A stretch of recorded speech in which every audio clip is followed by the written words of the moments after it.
Tahun 1861, Badan Misi Rheinische Missengesellschaft atau RMG membuka lapangan baru penginjilannya di Tanah Batak, Pulau Sumatera, Hindia Belanda.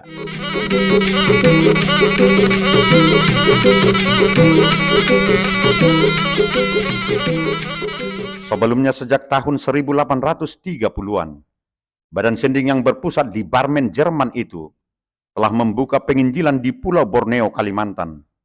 Tetapi para misionaris RMG harus mengundurkan diri dari Borneo akibat pecahnya Perang Banjar yang mengusir dan bahkan membunuh keluarga misionaris di sana.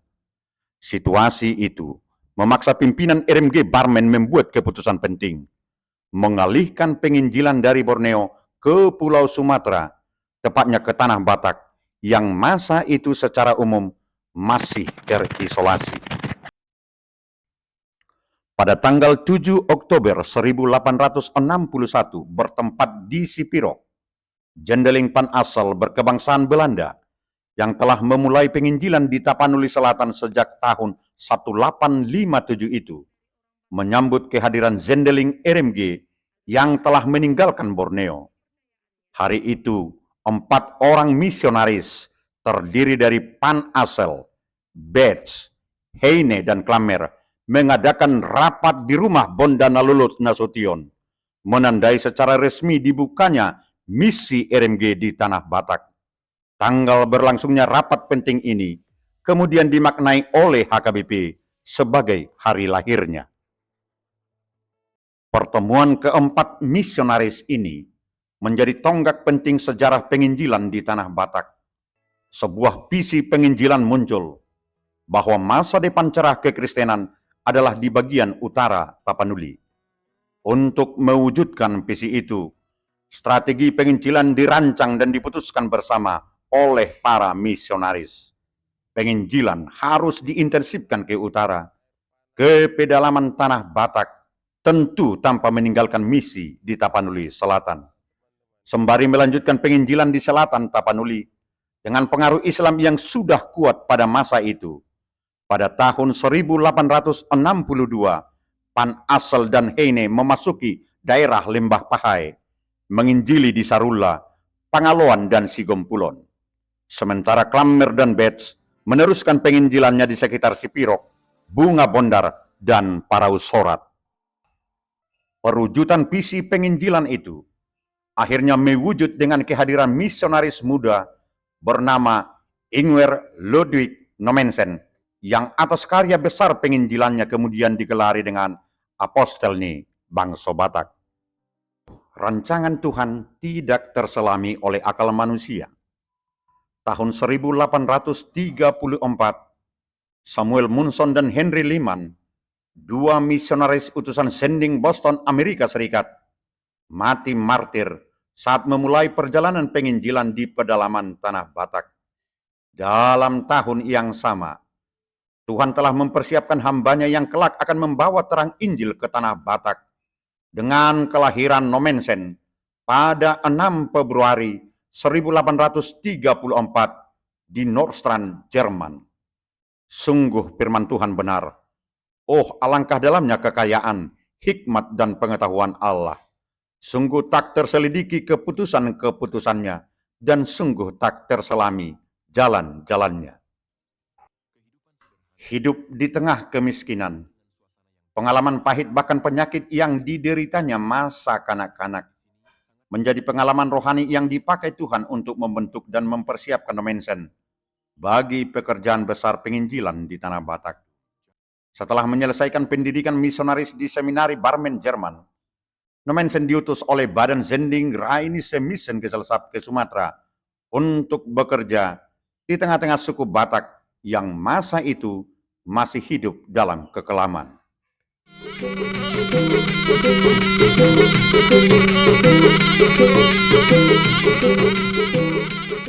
Pada Natal 24 Desember 1861, Nommensen berangkat dari pelabuhan Amsterdam di Belanda menuju Hindia Belanda dengan menumpang kapal Pertinax, sebuah kapal barang yang membawa batu tako untuk keperluan kolonial. Mereka berlayar menyusuri laut dekat Brasilia di benua Amerika, menuju arah selatan Afrika, sebelum akhirnya memasuki lautan Hindia. Selama 142 hari, mereka berlayar tanpa pernah melihat daratan, menyeberang antar benua, menghadapi ganasnya gelombang samudra yang seringkali nyaris menenggelamkan kapal. Dengan perlindungan Tuhan, kapal Pertinax bersandar di pelabuhan Teluk Bayur Padang pada 16 Mei 1862. Sebulan kemudian, pada 16 Juni 1862, Nommensen berlayar dari Padang menuju Barus dan tiba di pelabuhan Sibolga pada tanggal 23 Juni 1862. 2 hari kemudian, Nommensen tiba di Barus, di kota pelabuhan tua yang termasyhur sejak zaman kuno itu. Ia pun segera bersiap untuk memulai penginjilannya. Hanya dalam 4 bulan, ia telah mahir berkomunikasi dalam bahasa Melayu dan bahasa Batak. Nommensen pun melakukan kunjungan penginjilan ke pedalaman tanah Batak, ke kampung-kampung di daerah perbukitan yang berbatasan langsung dengan Humbang dan Silindung. Ia melakukan misi rintisan dengan memasuki kampung-kampung di wilayah Tuka, Rambe, dan Pasaribu, serta menemui raja-raja kampung di sana, meminta supaya kampung raja-raja itu terbuka untuk Injil. Setelah kembali dari misi rintisan itu dan tiba di rumah tinggal yang disewanya di Barus, Nommensen menyusun strategi penginjilannya. Cita-cita untuk menginjili jantung tanah Batak di daerah yang dulu penginjilan telah dimulai misionaris Burton dan Ward, dan wilayah di mana Munson dan Liman mati martir, dalam benak Nommensen akan dimulai dari Tuka dan Rambe. Sayang, harapan itu harus ditunda sementara karena residen Tapanuli yang berkedudukan di Sibolga tidak memberikan izin. Dengan kecewa, ia meninggalkan Barus. Nommensen kemudian pergi menuju pusat misi RMG masa itu di Sipirok, dan tiba di sana pada penghujung tahun 1862. Ia sempat melayani di Baringin. Kemudian diserahi tugas untuk memulai penginjilan di Parausorat. Di tepi hutan di kaki bukit yang jauh dari perkampungan, Nommensen membuka sekolah untuk mengajar anak-anak pada siang hari.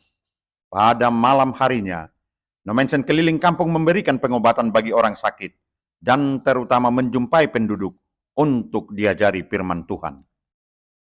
Hanya beberapa bulan di Parausorat, tahun 1864, Nommensen berangkat menuju pedalaman tanah Batak, sebagaimana cita-cita dan harapannya sejak awal, yang sesuai pula dengan visi penginjilan yang sudah diputuskan pada pertemuan misionaris 7 Oktober 1861. Ia tiba di lembah Silindung dan mendirikan pergudungan Hutadame pada 29 Mei 1864. Johannes Warnet dalam bukunya 60 tahun Batak Mission memaknai kehadiran Nommensen di Silindung pada tahun 1864 itu sebagai babak baru, etape baru dari sejarah sending RMG di tanah Batak. Berbagai rintangan muncul terutama pada saat Nommensen memulai penginjilannya di Silindung. Tetapi rancangan Tuhan mengatasi kesulitan yang merintangi.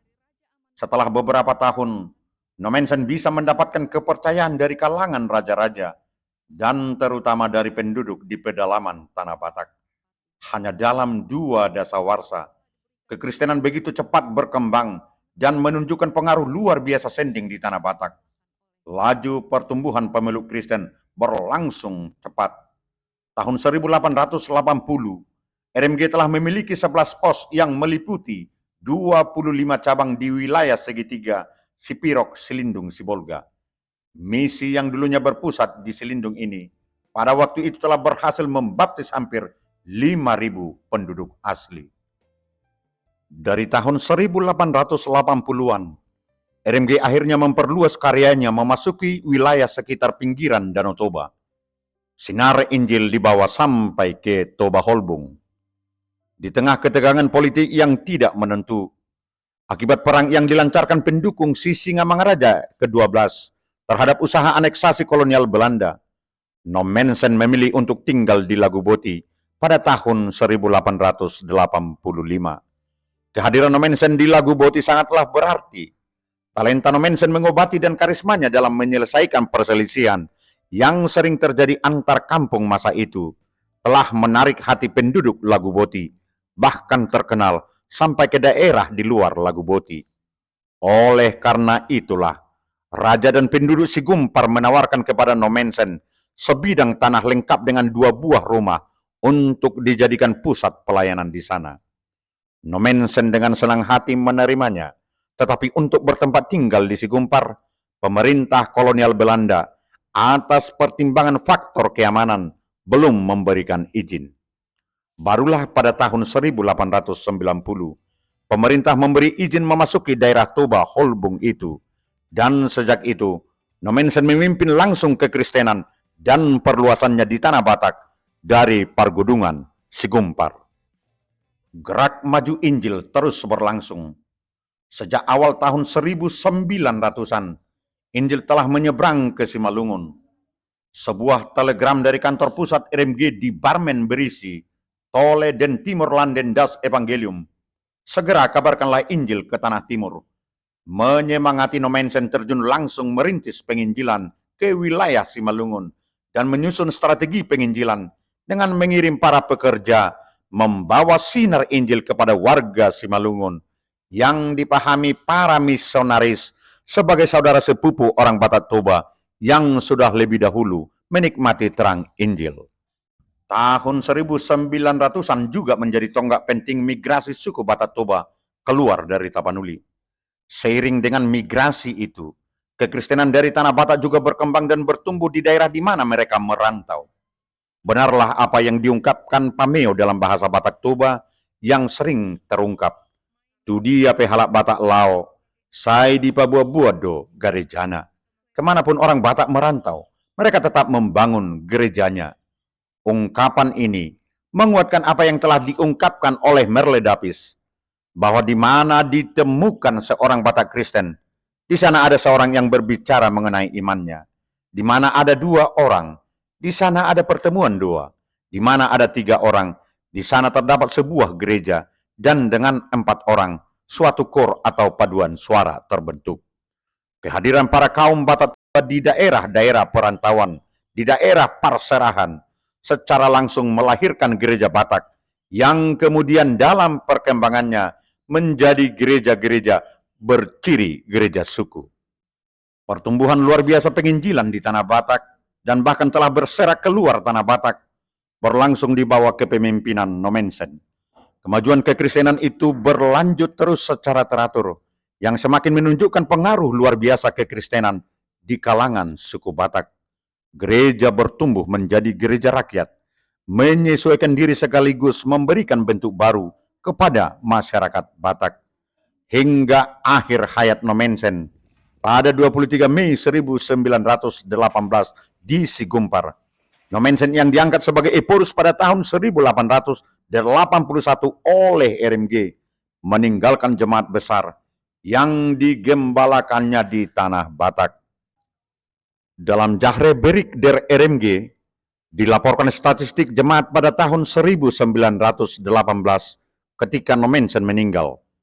Jumlah jemaat telah mencapai 185.731 jiwa dengan 40 resort dan 465 jemaat cabang.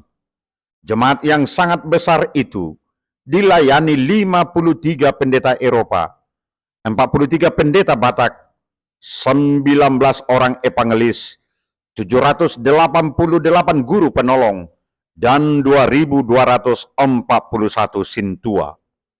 Instalasi sekolah milik Zending juga terus berkembang dengan 520 sekolah rakyat dan 4 sekolah lanjutan dengan jumlah murid keseluruhan sebanyak 26.796 siswa.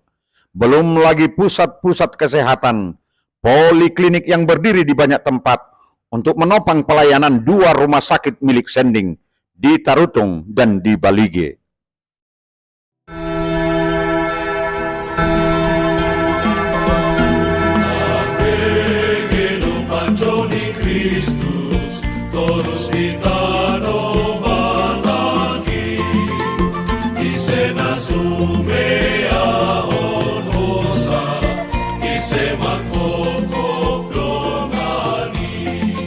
sukses luar biasa penginjilan di Tanah Batak dicoba dianalisa para peneliti dan sejarawan, tanpa mengesampingkan peran para misionaris lain dan tentu juga peran pekerja pribumi. Tidak terbantahkan bahwa Tuhan telah berkenan memberkati penginjilan di Tanah Batak melalui kepemimpinan Nommensen. Faktor utama misi Zending justru bertumpu pada pola pelayanan holistik. Penginjilan berlangsung melalui pelayanan pendidikan, kesehatan, dan diakonia sosial.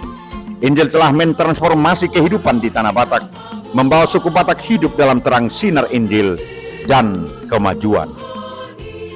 Karya besar Nommensen selama 56 tahun hidup di tengah-tengah orang Batak. Dari tahun 1862 hingga kembali kepada penciptanya 1918, Nommensen dijuluki sebagai Apostel ni bangsa Batak dan Apostel der Batakers. Injil telah mentransformasi kehidupan di Tanah Batak, membawa suku Batak hidup dalam terang sinar Injil dan kemajuan. Melalui pelayanan holistik, di mana Injil diberitakan menyentuh kehidupan seutuhnya, kekristenan bertumbuh dan melahirkan jemaat-jemaat yang berakar di Tanah Batak. Gereja itu pun bertumbuh di luar Tanah Batak, bahkan berserak ke berbagai wilayah di Nusantara, bahkan mancanegara.